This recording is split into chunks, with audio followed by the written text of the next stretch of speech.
What's up, guys? Welcome to the Couple Podcast with your hosts, Matt Chowchuk and myself, Peter Finera. This is a podcast where we tackle current health news and hot nurse topics, one conversation at a time. Thank you guys for tuning in. Check us out on YouTube. We're out on Patreon officially. Go check it out. We have some awesome content for you guys. We got the weekly Cup of News. We got the weekly Friday podcast. We got the weekly vlogs. We got so much coming at you guys. Make sure you guys give us a rating. Give us all those stars. Make sure you hit that bell on YouTube and leave some comments, guys. What's happening, Matt? I feel like $1,000,000, buddy. So in this episode, we like to welcome Jason Bolt, DNP/CRNA. Not only is Jason a nurse anesthesiologist, he also has a YouTube channel called Bolt CRNA, where he offers mentorship and a behind-scene access to the life of a CRNA. You could also follow him on Instagram at Bolt CRNA. How you doing, Jason? Great, guys. Great. Thanks for having me on. And I love the bolt in the background, man. It's symbolizing That's right. everything. Were you a Flash fan? Well, not really, but yeah, it kind of looks like it, right? Yeah. It's sweet. Yeah, I was a Flash fan. I watched all the Flash on Netflix. It was a good series. You guys should check it out. That and Arrow, man. It was good. So Jason, give us a little background about who you are for those that probably don't know, maybe the journey. You fill in the story of who you are on this show. Sure. So I'll start with what a certified registered nurse anesthetist is. That is a anesthesia provider. We function in the same role that when people hear the word anesthesiologist or they go and have surgery and they go to sleep for surgery, they assume that just a blanket term of anesthesiologist took care of them. But a lot of times it's a CRNA, which is what I am. And to do that, you have to have a bachelor's of science in nursing first, and then you have to do a few years in the ICU, getting critical care experience as an ICU nurse. And then you apply to a doctoral CRNA program and go through 3 years of that, graduate, and then become, if you pass boards, then you become an anesthesia provider like I am now. So that is what a CRNA is, and that is what I do. How was school? Finishing bachelor's is probably completely different than going into CRNA school. What is maybe the difference for those that might be curious in this profession of pursuing, outside of bedside? Yeah, it is very different, I'll say. My bachelor's of science in nursing, for a bachelor's degree, I will say it is hard. I mean, that's one of the most difficult bachelor's degrees I think you can get. The amount of credit hours that you have to do, the clinical rotations you're expected to fulfill, the juggling of the pharmacology and the pathophys and the other different nursing theory courses you're taking. It's a lot to handle. So I never try and discredit the BSN because I remember how difficult it was when you're 20, 21, 22, juggling all that, and your friends are on the weekends having fun and stuff, and you're studying and grinding and getting up at 4:30 in the morning and going to the hospital and, dealing with sick patients. So that's very hard. But I will say CRNA school is like maybe 10 times harder. Mm-hmm. It's just a whole different world. When you get into CRNA school, the level they expect you to master content in and the way they just throw stuff at you at such high volumes, at such speed, it's difficult to keep grasp of all of it. And the problem is in nursing school, they give you kind of an overview of a lot of topics and you just hit lots of topics. And every semester you change to like peds or GYN or, mental health, psych, nursing and stuff. So you get an overview of a lot of things.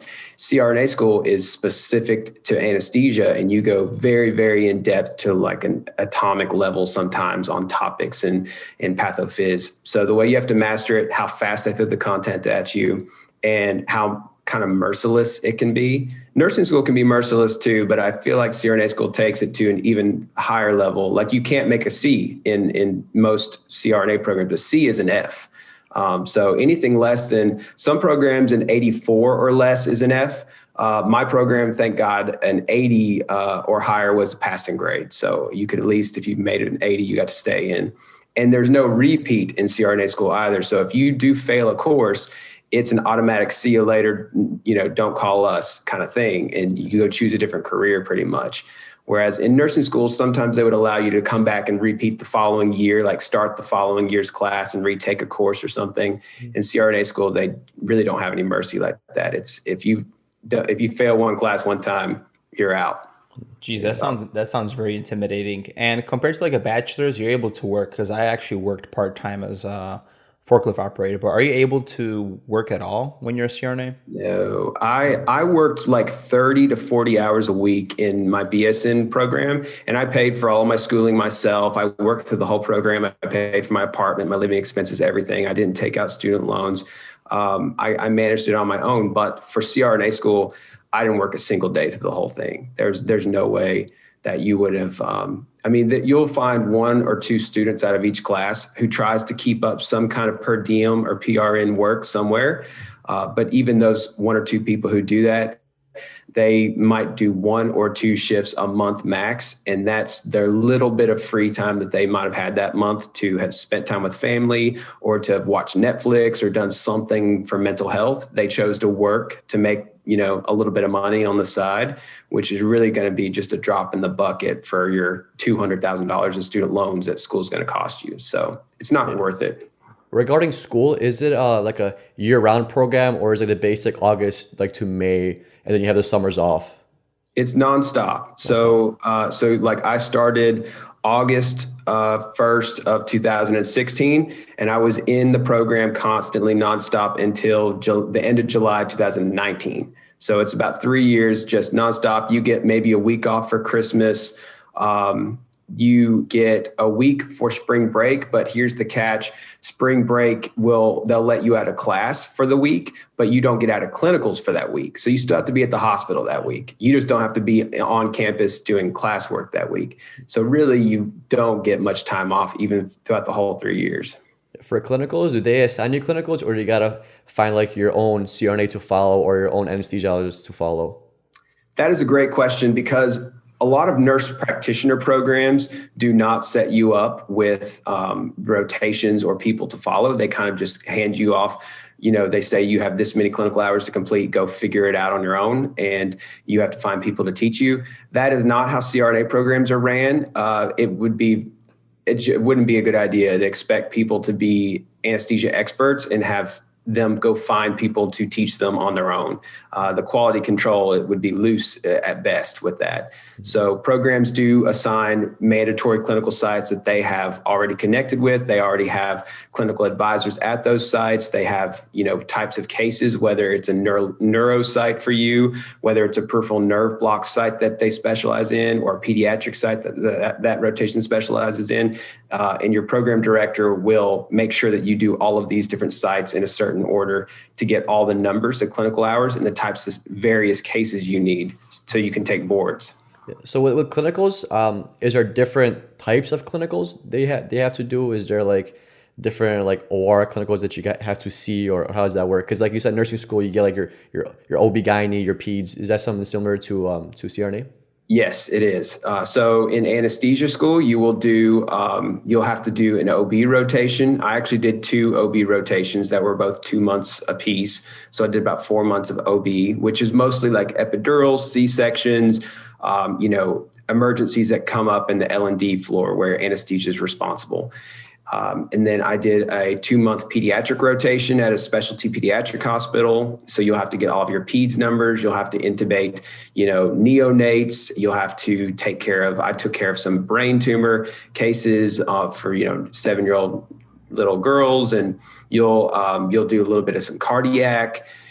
So you get a various, smattering of peds cases that rotation. You'll need to do either a peripheral nerve block rotation where you'll just focus on nerve blocks the whole time. Or if you're lucky enough that a lot of your general surgery rotations have a lot of nerve blocks that they teach you in, you may not have to take a specialty one of that. You'll need to do a cardiac rotation where you'll just do like open heart surgeries, valve replacements, just like big cardiac type anesthesia cases. You'll do those every day, all the time. That one is particularly grueling.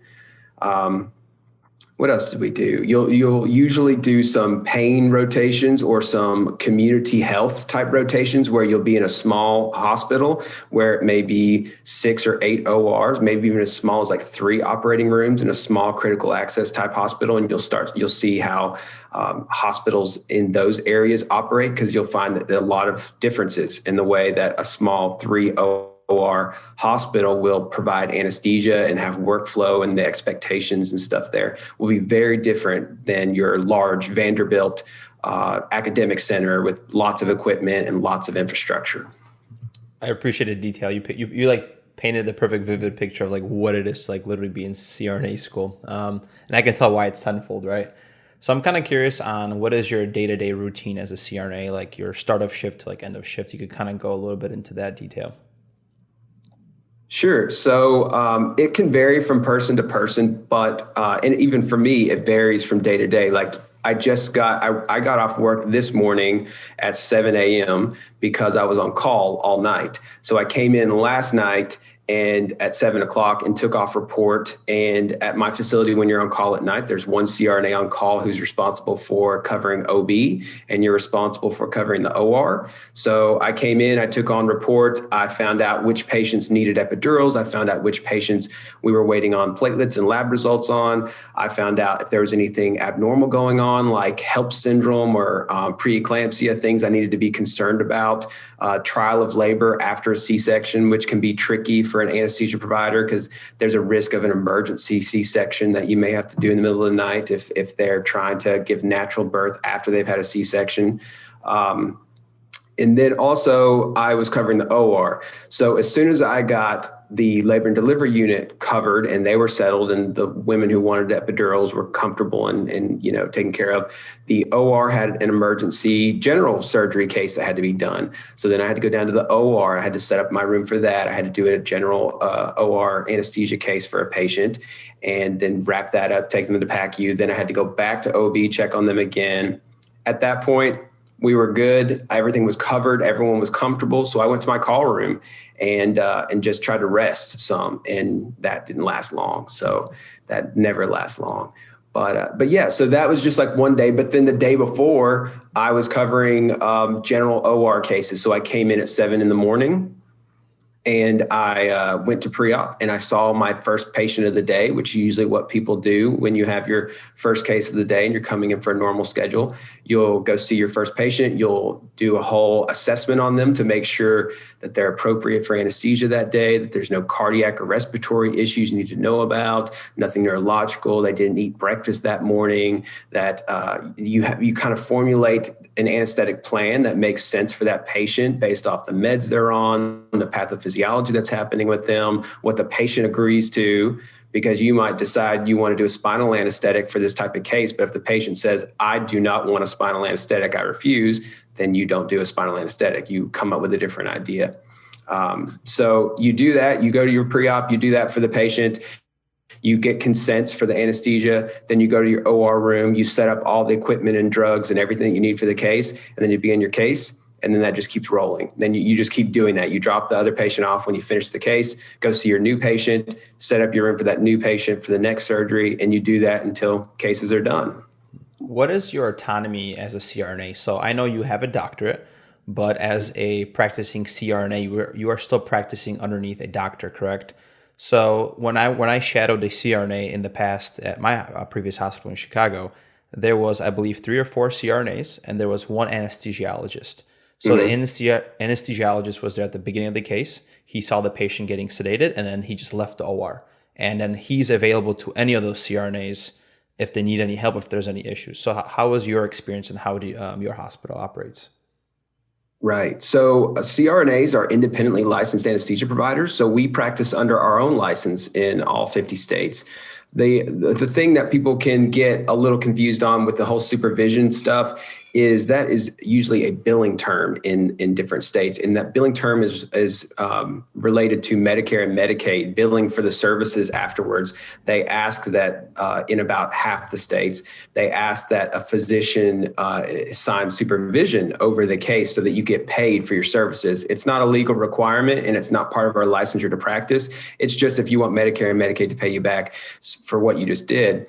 And then they don't specify what they mean by supervision. They don't require any specific anything at all. And in fact, a surgeon in those states can just sign an order saying, I want anesthesia services from my CRNAs for the day and for a case, and that meets that requirement. So, and of course, they're not trained on anesthesia, so they're not truly clinically supervising you at all. It's just a billing term, really. So yeah, we're not really supervised in the sense that you mean by physicians, but in my practice, I do operate. There is a physician who is over the OR for the day, and you do. We call them the driver, and you just give them a phone call before you start the case. They don't see the patient, and they don't come into the ORs at all unless there's something wrong or I ask for their assistance on something. I'll call them and I'll give them a quick couple sentences of like, hey, I'm doing a lap chole on a patient who's, an ASA class 2. There's no concerns. Their airway looks fine. And they say, okay, great. And that's about it. And then, you go about your day, and that's about all the interaction. What you described was what's called medical direction. Now that is another billing term. And that is a way for if a physician medically directs in the way that you mentioned in the practice that you shadowed in, they're allowed to bill 50% of the profit from each of the 4 cases that he was attached to or she was attached to. So it behooves them financially to work in that kind of practice because they're making 200% profit for every these 4 cases that are all going on at the same time, that 4 CRNAs are running. They're billing 50% of the profit from each of these, and the CRNA is billing the other 50% and retaining the 50%. So they're making a really great income with that. There's no research that states that that's necessary, and there's no law that requires that for CRNAs. And a lot of practices have moved away from that type of practice just because it's kind of a waste of resources. It's a waste of our financial dollars in the medicine system and healthcare. But yeah, so that's what you noticed, and no, that's not our normal practice, and that's not how you're trained in CRNA school, to practice underneath anyone else. You are trained to be a fully independent, autonomous provider and able to do everything independently. And there are many CRNA only groups all across the United States and all 50 states. If you don't mind sharing, what's like something that you feel stresses you out because your job, or the hardest aspect of your career? Because like as nurses, probably the most stressful and hardest thing for us is a deteriorating patient, right? Yeah. Patient that has, maybe sepsis, he's hypotensive, you can't get blood pressure up, or the blood pressure is up, but now they're tacky because they're starting on levo, things like that. Or even one thing that you would change about your career. Like for me, I would love to instill like maybe a handful of nurses, or even 2 or 3 nurses, or somebody that just goes around the unit and just washes patients up for that shift. That's what I would implement. So like team nursing. Yeah. So basically what I'm asking is what's like the most stressful part of your job? And if you could change something, what would you change? The most stressful part, I would think, for anesthesia is the unpredictability of it. And I'm sure that you know this from being in the ICU. You have a patient who seems to be doing okay, and then something happens, something shifts. You're not sure what's wrong. The heart rate's up, blood pressure's down. Things are happening. The ventilator, they're resisting ventilation, especially I'm sure you've noticed with COVID patients in the more recent times. Things can just happen, and it seems like you're implementing changes and you're trying to do things to fix it, but it's not working, and you can't figure out what is the next thing you need to do. Well, in anesthesia, that will happen. There will be times where things just suddenly happen that shouldn't be happening. It's like the patient did not read the textbook, and this is not the way they're supposed to respond to this situation and this treatment, and they're responding totally differently. You're trying a different method, and they're not responding well to that method. And seconds matter in anesthesia, and it can mean life or death. And you're completely 100% responsible for anything that's happening to that patient during the anesthetic period. So you have to think of a plan B, C, D, whatever it may be, and you have to think of it quickly and implement it properly. And so that can be daunting. I would say that's probably the most stressful part about being an anesthesia provider and being a CRNA, is that you know that something can come up at any time, and you need to be able to recall on all that training and all that information, all that difficulty that they slammed into you in CRNA school and ground you down into. You have to be able to remember that, pull it out, and use it and save a patient's life potentially in those quick moments. So when you're in the OR and you're working the case, are you the one that's intubating the patient and then managing the sedation, paralytics, and analgesia? And if you are managing the sedation and all that, monitoring the patient, do you have like a group of meds that you go to as like your first step meds? And if then those don't work or something happens, you have like a backup medication? How does that work? Like sedating somebody and keeping them asleep, basically. Definitely. Yes, that is what an anesthesia provider is. That's what a CRNA is. We take the patient back into the OR. We induce anesthesia. We usually connect monitors so that we have heart rates and blood pressures and all these other things. We pre-oxygenate the patient with a lot of oxygen to make sure they're full of 100% oxygen levels before we induce our anesthetic, which is usually an induction sequence of drugs, which I typically like to use on a general healthy patient. There's no contraindications. I'll usually use some Versed, some fentanyl. I'll usually give a little bit of lidocaine. I'll give propofol, and then I'll give rocuronium. And then, you mask the patient for a little bit, let the rocuronium, which is a paralytic, set in. And once they're paralyzed, then I, instrument the airway, which I use a Miller 2 typically on most patients, and get a good view. I intubate the patient, connect them to the ventilator, choose a vent setting that's appropriate for that patient in that case.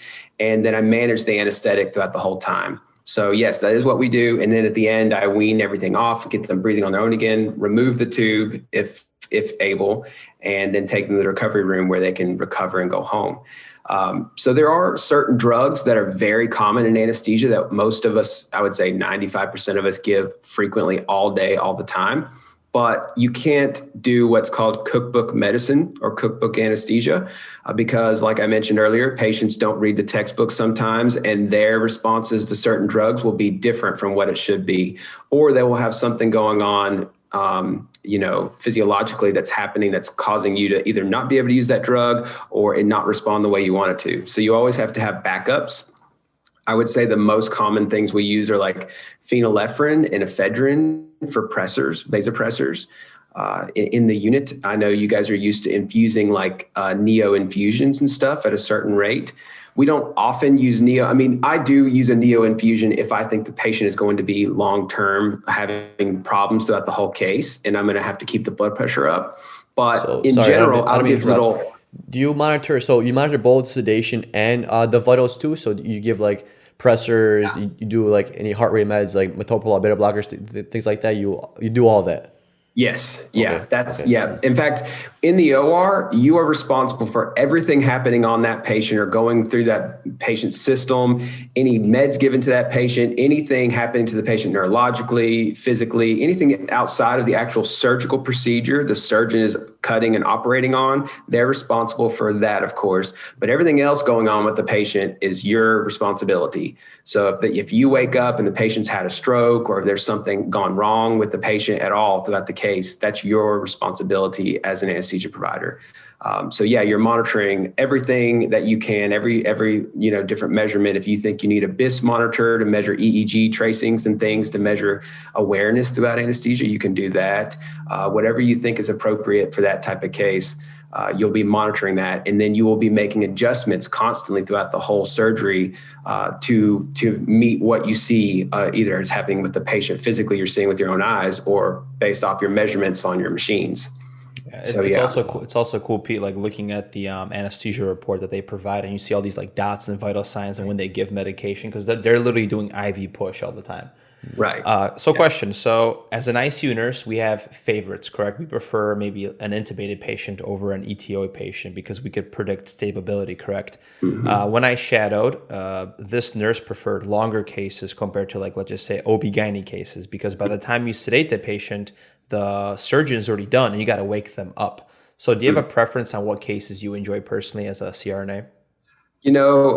That's a great question. A lot of us do have preferences, and you bring up a good point of some people do not like to be in a room where the cases are going to be 45 minutes long or 30 minutes long, because you will, by the time you get them asleep and you did your whole pre-op workup, you got them to sleep, you secured the airway, you charted everything appropriately for that. Then it's time to start waking them up again. You wake them up, you go to the next patient. It's a constant turnover where you're on your feet, moving all the time, a lot of stress in those types of days.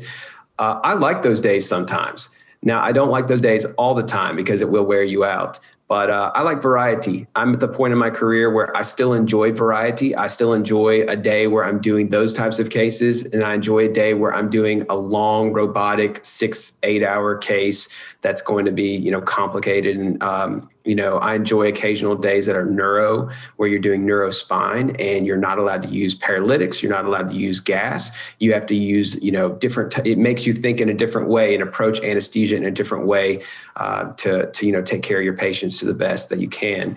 So I like the challenges at this point in my career. I would say there's not any one case I absolutely hate. There are definitely some. I will say I don't love GI cases, but I have had days that I've enjoyed myself in GI too. So yeah, anesthesia is the variety spice of life. I would say you can do all kinds of different things in our field, and you never have to get bored.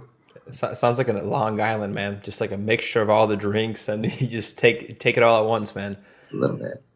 Can you touch a little bit about like your work schedule? Is it like, because as nurses we do 12s.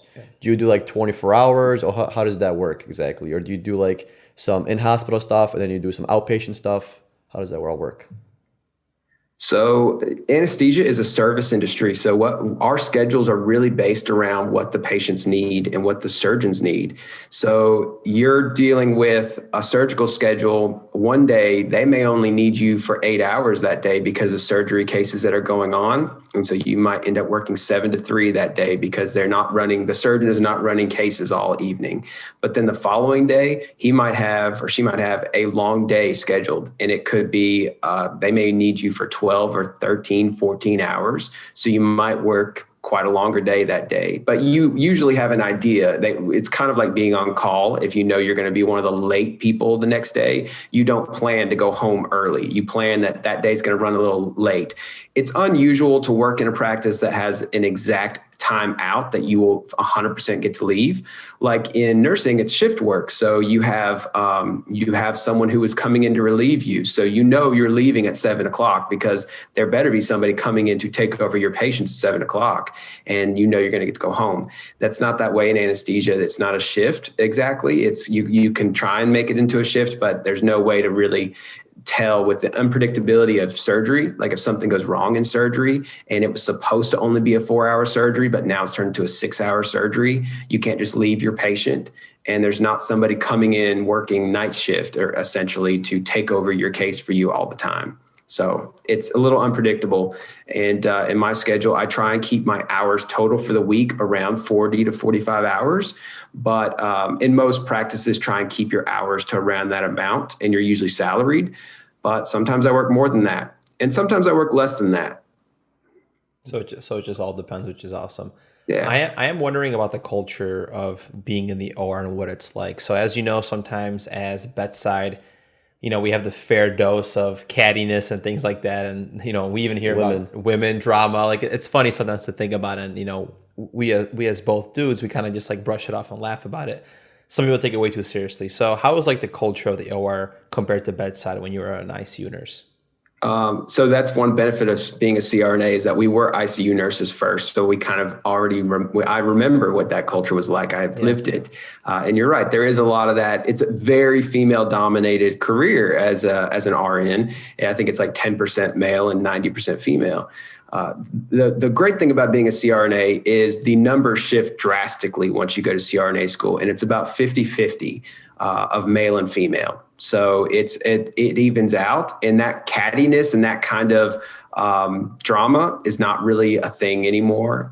You're also held to a standard that I think a lot of people, they take it pretty seriously, and they try not to bring that kind of pettiness into the workplace, and maybe hopefully leave that at home. So yeah, I don't really find that happening much. Another thing is, as a provider, you're not working as an ICU nurse. We all were like a team, and we all, had patients, and we would be all next to each other. And if I needed help turning, I'd say like, "Hey, Sally, come over here. Will you give me a hand?" And I'll come help. I'll do your Foley for you in a minute, and blah. You kind of work as a team like that.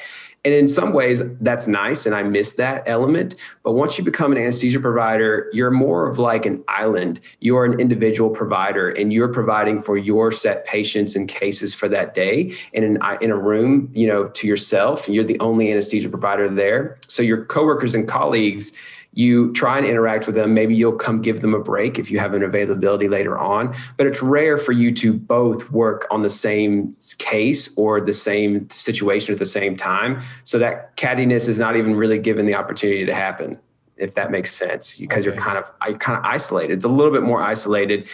And I will say you do work in the OR where there is a circulator, there's a scrub tech, there's a surgeon, there's a CRNA.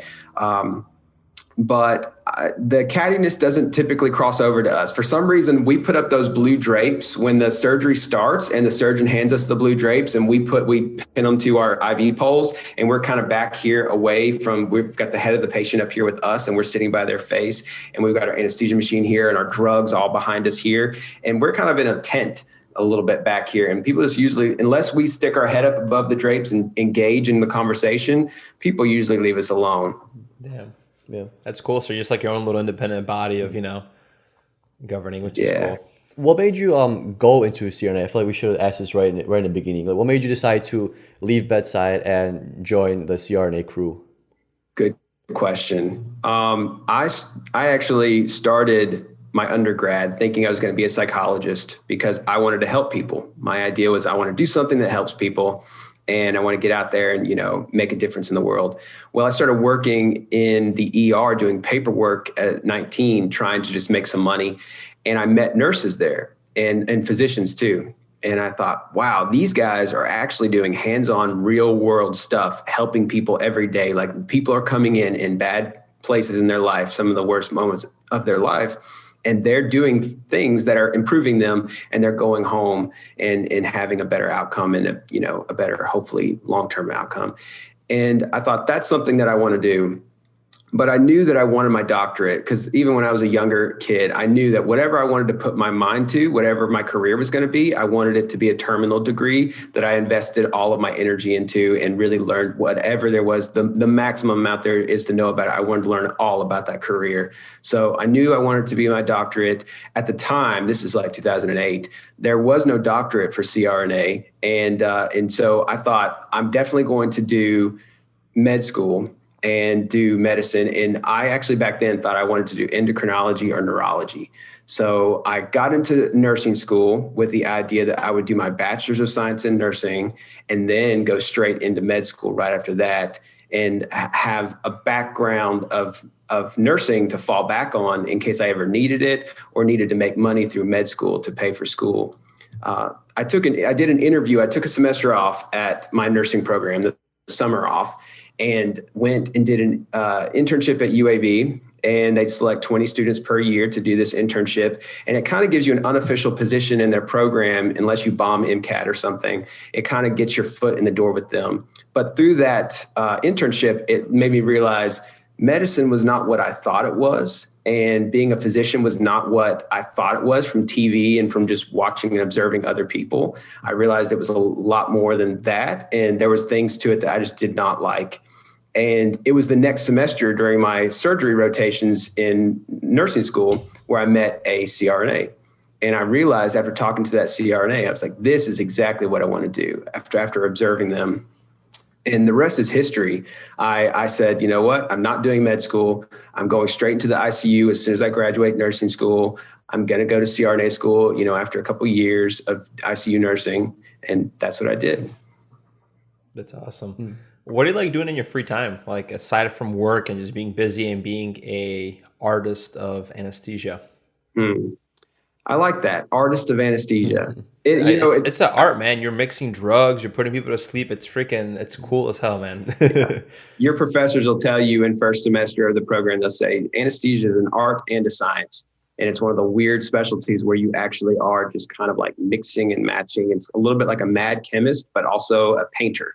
And you're just, trying to mix it all together and make it work. So I like that. So what do I do in my free time? I do stuff like this, where I shoot YouTube videos and I try and educate, and I try and do stuff on my Instagram, and I try and advocate for the profession and just help anybody out who wants to become a CRNA, because so few people know about it.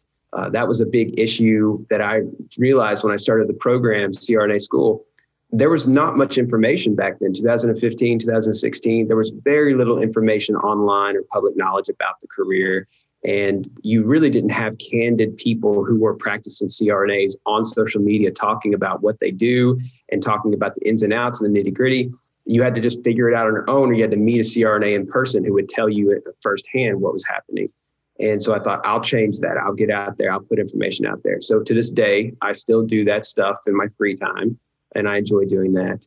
I work with the AANA, which is the American Association of Nurse Anesthetists. I'm on the communications committee. So right now we're doing CRNA week. And so I help them come up with ideas for that. We come up with themes for the year. We come up with a whole bunch of other different marketing things that we can do for the CRNA career. And I like to play my Xbox. So I play video games too. I do some normal stuff. And what else? Hiking. I would say that I would try and hang out with friends, but in the past year of 2020, that's not happened. That's like a rare occurrence that I hang out with anybody. But eventually, again, I will hang out with people and, go travel and have fun again. I used to do a big trip like once a year and try and go to Europe or Spain or, somewhere I would try and go and travel and see somewhere new. Yeah, based off your YouTube channel, it seems like you're really big on education. So what are some like tips or some words of wisdom you could give to somebody that's starting CRNA school or maybe struggling, or even like someone that's kind of on the fence of becoming a CRNA? What kind of characteristic traits kind of follow suit for CRNAs? I would say that a lot of people are type A personalities in anesthesia. Very meticulous, very organized. You'll find the exception here or there, that where you'll run across somebody and you're thinking this person is not a type A personality. But in general, I will say that is a true stereotype.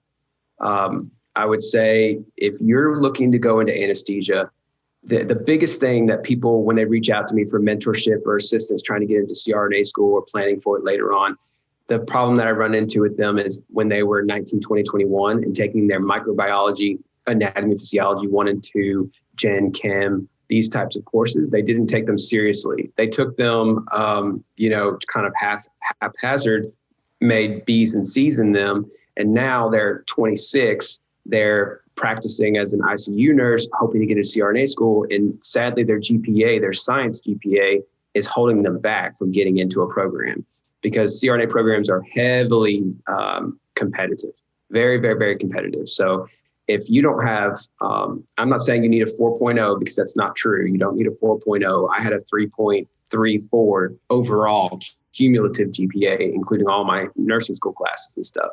But I did have a 4.0 science GPA.